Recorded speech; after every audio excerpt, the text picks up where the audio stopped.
Hi Dazed, I'm Yaz XL and welcome to my studio.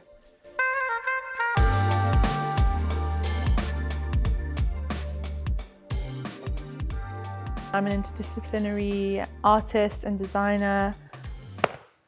I think my work kind of straddles like fine art and fashion. Don't really like to sit within one discipline. I get very itchy feet. My studio space is quite intimidating for some people that I share the studio with. There are a few retirees and I think the taxidermy horses might freak them out a little bit. Subverting nature in any way is kind of what gets me off. I don't think it's in that more like mythical space. It's very much like bioengineering. It's like that first moment in a film where someone's like turning into a beast and they're like, what's happening to me? Like that is basically the epitome of my work. I find it quite tacky when I pull from exotic animals, but when it's from farm animals that are like reared in England, that feels right to me. It's probably just because I was brought up around like a ton of fields with sheep in it. So I just saw sheep as much as people. This is a shell ear cuff which I found on the beach, which was a gift from Mother Nature. These were actually the earrings from my final collection. I'm not going to be able to get them on with these nails. These are all made out of real wood and tree sap.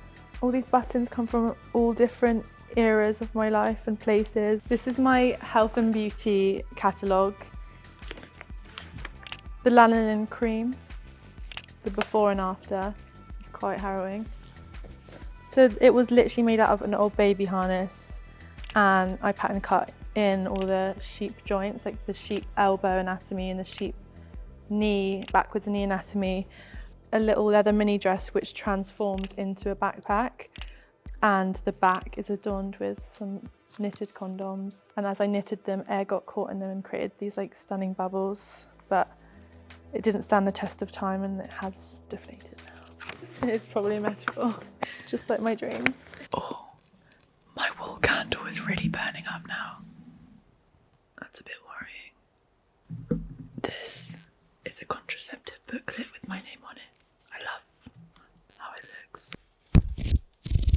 but I can't be bothered to read it. This is the planet killer room. Every time I go in here, I feel like it knocks about a week off of my lifespan, just purely from the fumes. But this is where I come to get my silicons, stuff like that. My current project has been the seahorses at the moment. The horses themselves came from a knackerman, so when horses die, they get collected by a knackerman. I think it's quite nice to reincarnate them and hopefully make them like famous in the afterlife. I am building up to create a full-on birth scene with a mum, a dad, and the dad giving birth to about 6 babies.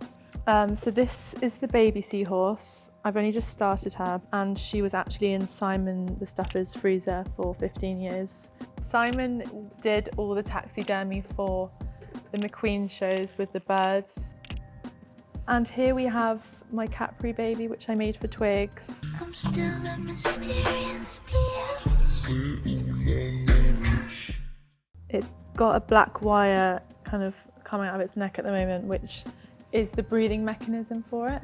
So you plug in the battery and it has a mini set of 3D printed lungs which breathe, which I love. And as you can see, it also jiggles.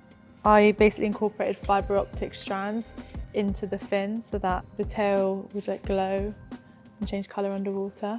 I was obsessed with the placenta.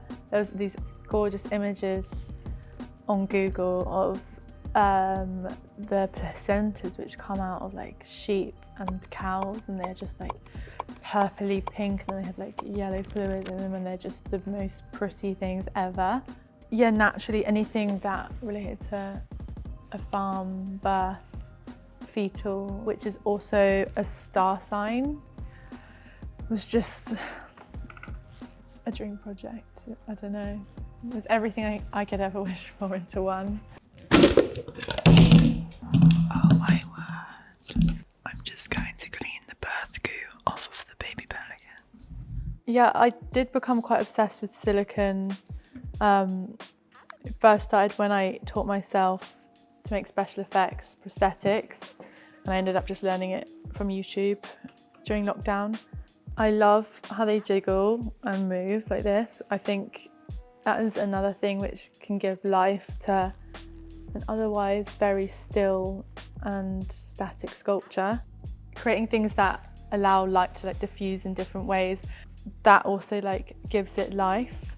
So this silicone like on the tips, it's not like pure transparent, it's milky, which allows little refractions to happen, which is amazing because it gives a kind of iridescent feeling without it being holographic unicorn, which is my worst nightmare. Sometimes when I'm sad, I just pick up my bottle of ferrofluid and it always makes me happy again.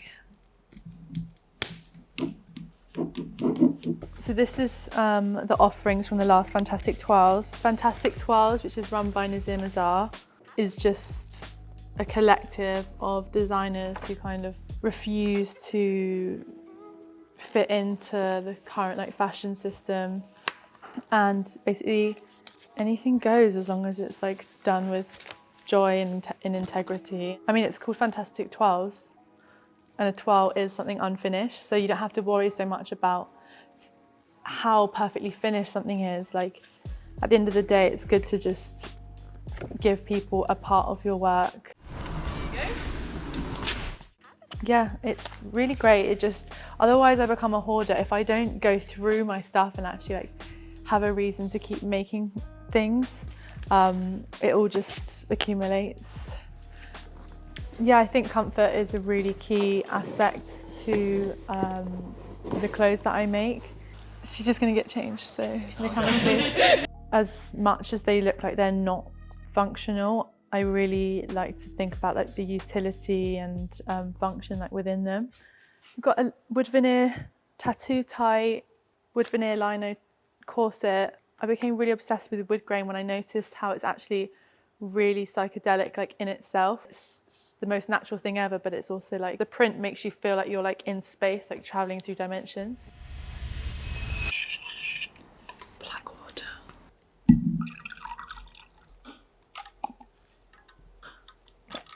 Delicious. I'm just rotating you. This was the ball birth dress. I think it was kind of meant to be on Björk, and I was very gassed to see it on a billboard.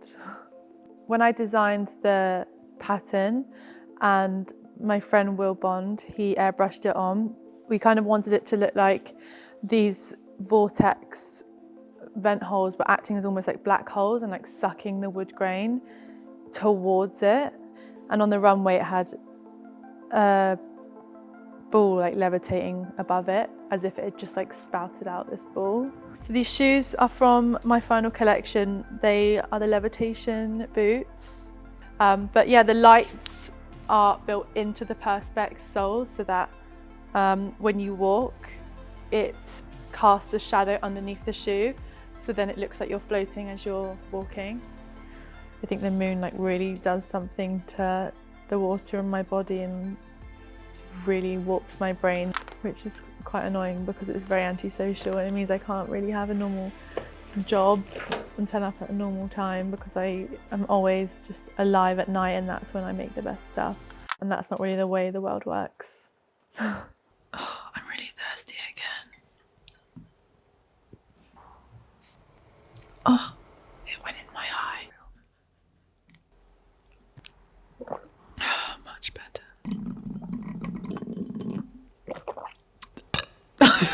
Sorry, I couldn't.